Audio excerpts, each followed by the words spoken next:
Burkina est le pays le plus pauvre, le Mali est le pays le plus pauvre, le Niger est le pays le plus pauvre. Nous sommes classés parmi les derniers. Très bien, si nous sommes aussi pauvres qu'ils le disent, mais quand est venu le moment de prendre nos responsabilités, nous avons demandé à ces maîtres de quitter les lieux. Pourquoi ne veulent-ils pas partir? Lorsque nous prenons le cas du Niger, depuis plus de 40 ans, certains pays exploitent l'uranium pour produire de l'énergie chez eux. D'Ottawa jusqu'à Paris, les rues sont illuminées, c'est la lumière. Mais au Niger, c'est l'obscurité qui nous est servie.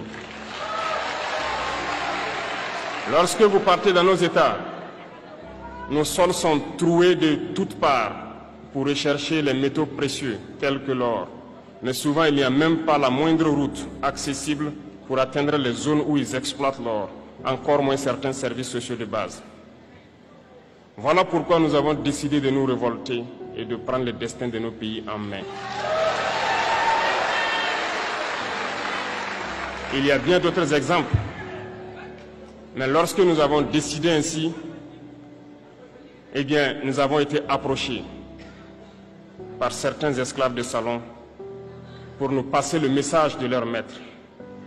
Parce qu'ils avaient créé cette sorte de chaîne polymère qui se relève à la tête de nos États pour les servir. Et nous sommes venus briser la chaîne. Et c'est inconcevable pour eux. Ils nous ont donc approchés et ils nous ont demandé de rentrer dans les rangs pour faire partir de l'élite qui doit diriger l'Afrique. Parce qu'ils ont une élite formée et formatée qui doivent suivre, qui sont incrustés dans cette chaîne-là. Nous avons refusé de rentrer dans leur rang. Et dès lors, les hostilités ont commencé. Ils ont fait fourvoyer dans nos zones plusieurs mercenaires, des formateurs. Les agents sont descendus dans le Sahel pour espérer mener des attaques barbares, lâches contre nos populations, espérer les révolter.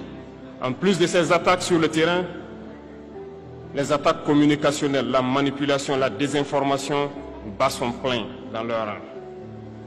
Mais les peuples du Sahel ont compris et plus jamais on ne pourra les manipuler. Ils savent d'où ils viennent, ils savent ce qu'ils font et ils savent où ils partent.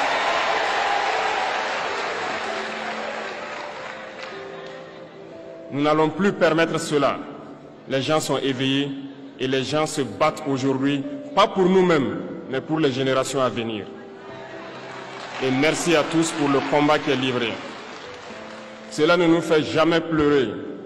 Nous n'allons pas trembler. Nous allons affronter. Nous allons nous battre pour l'indépendance réelle, pour notre liberté. Parce que pour faire peur au peuple de l'AES, ces individus n'ont que 3 termes dans la bouche: démocratie, liberté, droits de l'homme. Bien sûr, leurs valets locaux ne sont élus que dans un processus démocratique, libre et transparent selon eux leurs valeurs.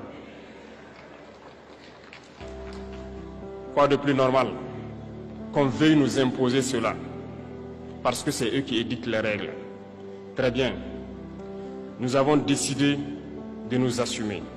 Voilà pourquoi un 26 juillet 2023, lorsque le Niger a décidé de tourner la page, les esclaves de salon et leurs maîtres sont montés sur les grands chevaux. Ils ont mis leurs valets locaux en avant et ont décidé de mener une guerre contre le peuple nigérien. Nous avons donc dit, quiconque osera s'en prendre au Niger nous aura en face, parce que nous mènerons une guerre sans merci jusqu'à la dernière goutte de sang pour quiconque osera s'attaquer à nos États. Cette parole, cette décision que nous avons eue hier est d'actualité aujourd'hui et sera d'actualité demain et pour toujours. Ainsi, je remercie une fois de plus le peuple nigérien. Soyez unis et solidaires. peuple de l'AES, la patrie ou la mort,